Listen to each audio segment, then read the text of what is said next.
Hi friends, नमस्कार. Geeta's time and space या चॅनेलवर सर्वांचे खूप खूप स्वागत. यापूर्वी मी मसाला कसा बनवायचा याचे 2 व्हिडिओ अपलोड केलेले आहेत. तर हा मालवणी मसाला आहे आणि असा सुंदर लाल रंग आला आहे.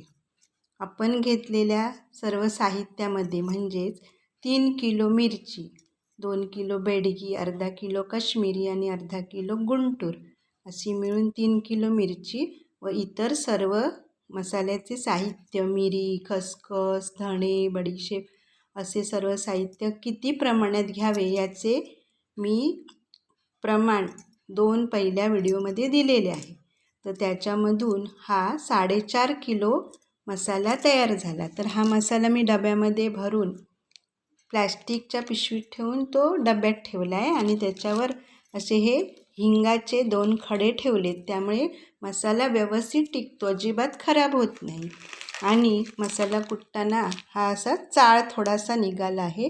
तर तो मी मिक्सरवर बारीक करून घेऊन तो या मसाल्यामध्ये मिसळणार आहे. किंवा आपण हा नेहमीच्या भाजीमध्ये वगैरे घालू शकतो.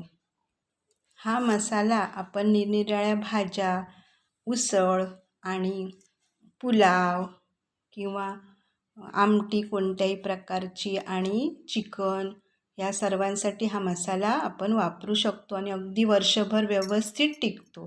तर असा हा मालवणी मसाला तुम्हीही बनवून पहा. अतिशय चविष्ट झालेला आहे. याच्या पूर्वीच्या 2 व्हिडिओमध्ये जे प्रमाण दिलं आहे तेही तुम्ही पहा आणि असा मसाला बनवा. धन्यवाद.